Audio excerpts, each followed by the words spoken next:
What on earth is this?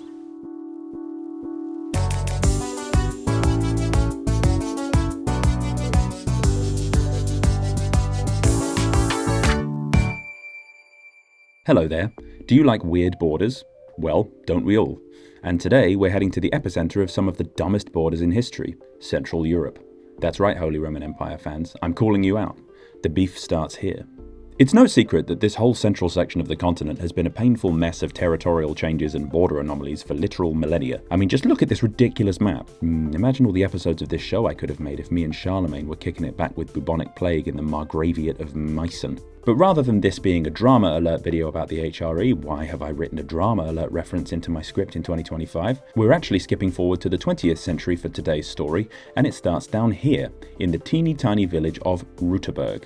Although German viewers will want me to pronounce it correctly or they'll mock me for it, so Rüterberg. There, I've shown I can say it properly, now I'm going to go back to the lazy English way of saying it, and there's nothing you can do about it. The year 1340 marks the first official documentation of the existence of this town.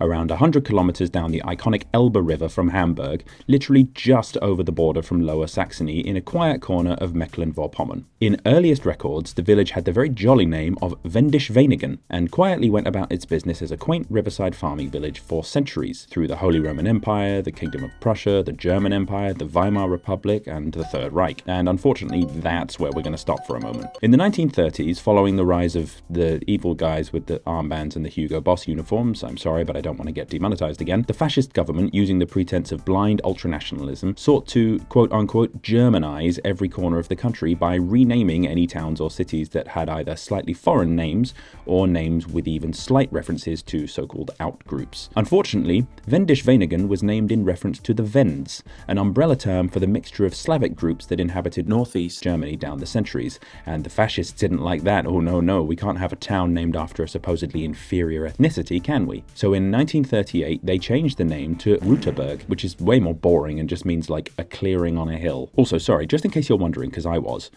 these creepy spine-looking things along the river are called wing dams. They're pretty common in Germany and the Netherlands and are designed to slow the speed of sedimentary drift and negate the effects of erosion.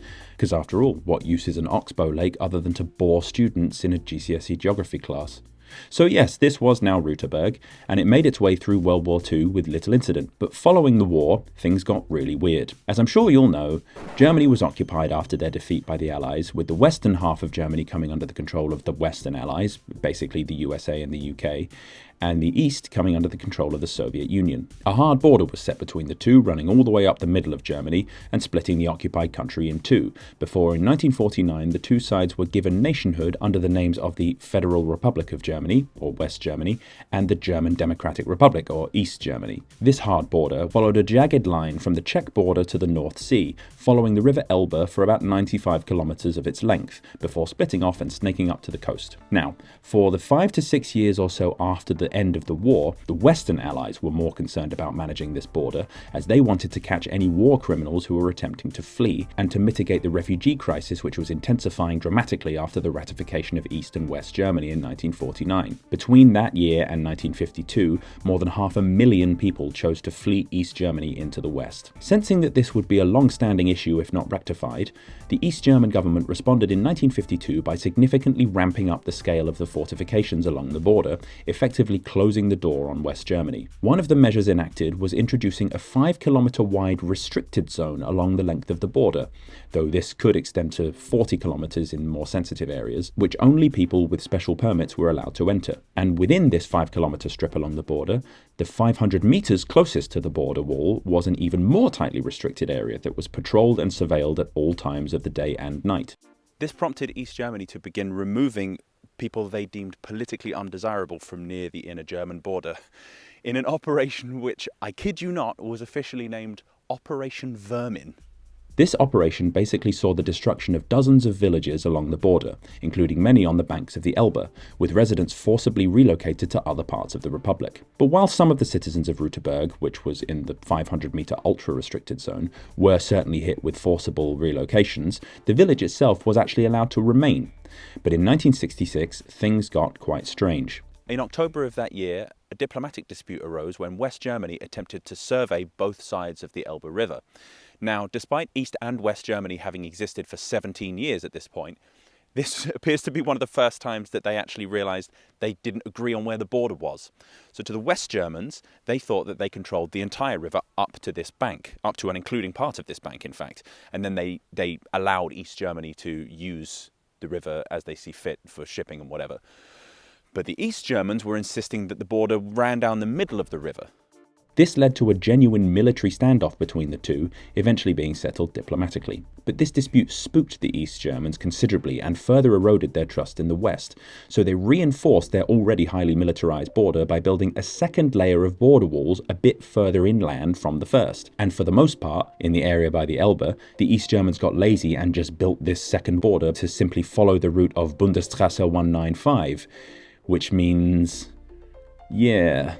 Rüterberg was the only village along the Elbe that was stuck between two border walls, and thus it was a living, thriving community that was completely cut off from not only West Germany, but its own country as well.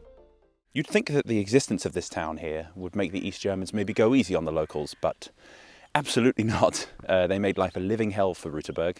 There were guard towers, there were guard dogs, there were soldiers here at all times, there were tripwires even, and there was one access gate in and out of the town, which is here. This isn't where it was originally because it's right on the waterfront. It's been moved here. Furthermore, this gate was closed between 11 p.m. and dawn every night. Hello? Hello, I'm just recording. Do you mind putting... oh, can you take her away? Just for like 5 minutes. Yeah, come on. Come on. Thank you. So this, I believe, is one of the guard towers. It appears to have been converted into a house, which is a bit odd. But yeah, this is one of the few remnants of the actual fortifications themselves, which were all torn down as part of the East-West reunification agreement. In the following decades, the population of the town halved from about 300 to 150 residents, as understandably plenty of people grew somewhat bored by this live-action simulation of Dante's Ninth Circle of Hell. But 150-odd brave Rüterbergians stubbornly refused to surrender their homeland and continued to silently go along with this ludicrous song and dance for the next 21 years, going about their daily lives under the most intense authoritarian scrutiny imaginable. In 1988, the inner border wall was upgraded to a larger, more heavily fortified wall, the construction of which necessitated the closure of the only access gate in and out of Rüterberg. And finally, after 2 decades of this nonsense, the residents had reached their breaking point. The final half-decade of the Eastern Bloc was a weird time. In 1985, Mikhail Gorbachev became General Secretary of the Communist Party of the Soviet Union, and to cut a crazy long story crazy short, he basically implemented a series of reforms known as Glasnost and Perestroika that encouraged a decentralization of economic policy, a lifting of restrictions on speech, and an increase in governmental transparency. This hugely controversial process, loved by the West, hated by hardline Marxist-Leninists, ended up eventually undermining the authoritarian iron grip with which the Communist Party had ruled the Soviet Union, hugely weakening the power of the government. This galvanized large sections of the population of other countries of the Eastern Bloc to engage in more direct dissent against their own governments, without immediate fear of draconian reprisal, and slowly, under the surface, bubbled a sense that things might be changing. By 1989, a number of countries behind the Iron Curtain were experiencing civil protests and dissent the likes of which would have been unthinkable just a few years earlier. East Germany in particular was a hotbed of pro-democracy sentiment, potentially due to the visibly growing wealth inequality between the East and West, and partially spurred on by East German leader Erich Honecker being a wildly stubborn opponent of the liberalizing reforms happening elsewhere in the East. Back in Rüterberg, humiliated once again by the reconstruction of the interior border wall that trapped the citizens inside, one resident had a peculiar idea. Hans Rasenberger, a local tailor, had been studying the original Swiss model of democracy, where individual municipalities held what were called Landsgemeinde, or assemblies where citizens would make decisions collectively, and would thus have their own laws, constitutions, and legislatures. So Rasenberger started quietly spreading the word about potentially implementing the same system for Rüterberg. Yes, just Rüterberg alone. I mean, they weren't part of West Germany, and they basically weren't really part of East Germany either, so why not chill by the river farming cabbages or whatever under their own legal framework? In October 1989, Rasenberger took it upon himself to apply to the government in Berlin for a permit to hold a residents' meeting in Rüterberg. Yes, you needed a permit to do this at the time, and this was approved to take place on the 8th of November 1989. The day came around, Rasenberger handed out flyers explaining the potential change, and in a unanimous decision, the citizens of Rüterberg went, "Gentlemen, this is Democracy Manifest. And declared Rüterberg to be a, quote, independent village republic. Amazingly, this meeting was attended by members of the regional government and local border guards, so it's not like it was done in secret. Rasenberger and his new Rüterberg civilian army went to sleep sound in the knowledge that they had somehow just freed themselves from the tyranny of East Berlin, and woke the following morning to no doubt begin drafting an action plan to forge diplomatic ties with the great nations of the world and secure a permanent place on the United Nations Security Council. Or maybe they just wanted to go fishing or something. Either way, history buffs might be aware that this day, the 9th of November 1989, was a pretty big deal. A week earlier, the East Germans had opened the border with Czechoslovakia, which had previously been closed to prevent their citizens from fleeing west, as the Czechoslovakian borders with West Germany and Austria were fairly open. To many, this had been an indication that the writing was on the wall for the East German state, and led to mounting pressure to relax travel regulations from both the public and within the government. And on the 8th of November, the government began working on a travel bill that would allow people to enter and exit East Germany much more freely and for a wider number of reasons. It was due to come into effect on the 10th of November and would require significant government oversight to maintain order and potentially keep some unwritten restrictions in place. During a government press conference on the evening of the 9th of November, East German government spokesman Günther Schabowski was given the task of announcing the changes to the rules, slipping it in as a sort of perfunctory addendum at the end of a larger comment. But he had not been properly briefed on the law, he was not present during any part of its drafting, and he had not had time to properly read it, and so accidentally said that the rules came into effect immediately on the 9th of November, rather than the following day when the East German government could control it more carefully. And the headlines were immediately circulating around the world. East Germany opens borders. And from here, nothing could stop a galvanized public who sensed that the end was near. Checkpoints leading into West Germany were immediately overwhelmed and border guards laid down their weapons, while in Berlin, people started chipping away at the Berlin Wall. The GDR was effectively finished by this point, and though the country limped on in spirit for another year before official German reunification, the 9th of November 1989 was the moment in which the more broad distinctions between the two Germanys was effectively wiped away, laws were massively liberalized, and the process of reconciliation began. And thus the little town of Rüterberg was independent for all of one day before the country it declared itself independent from collapsed. So either you could claim, as many do, that they were independent for a day before all their hard work was undone, or it could be said that they were technically independent for a year before a reunified Germany absorbed them. Or in reality, you could just say that the whole thing was just symbolic, because nobody recognised their claim. They didn't enact any laws. They didn't really do anything with their newfound independence. It was more of a protest than anything else. And what's really ridiculous is that the collapse of border controls in East Germany didn't actually take effect on the Elbe immediately, such was the strength of the fortifications along here.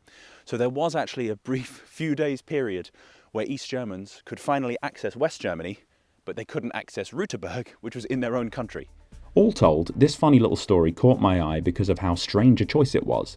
It's one thing to complain to local authorities about mistreatment, it's another to actively protest, but it's a whole third thing to declare your tiny hamlet to be an independent nation. That's surely the nuclear option, and in a way it was quite brave. Although murmurings of the end of East Germany were definitely growing louder by 1989, to preempt this by inviting the authorities to a meeting only to actively spit in their face by declaring independence is quite a statement, especially considering how closely monitored and surveilled they all were. It's not like they were some remote village in some random forest hidden away from the authorities. They did all this right under the noses of the East German government, and they were happy to flaunt their little republic in front of anybody who would see it, complete with their own flag, which you can't really see very easily. Here's a version of it on screen, and that's just the flag of Mecklenberg-Vorpommern. In July 1991, half a year after the reunification of Germany, Dr. Georg Diederik, who was the Interior Minister of the state of Mecklenburg-Vorpommern at the time, it legally enshrined Rüterberg's right to call itself Dorfrepublik Rüterberg. Dorf meaning village, and Republic meaning... I don't know, German's just too complicated. The signs around the town still bear this name, which is kinda cute. Although in a slightly weird move, the government actually put an expiry date on this law, and thus in 2002 the town reverted to just being called Rüterberg again. And that means this sign is now illegal. Friedrich Merz better not hear about this. They're going to get locked away in a military checkpoint again. Yeah, so that's the story of Rüterberg. Bye-bye.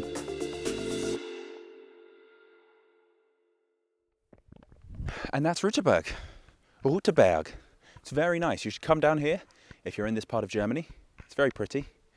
Don't come in winter. I know every video I'm releasing at the moment is about me being cold, but God almighty, it gets cold in this part of the world.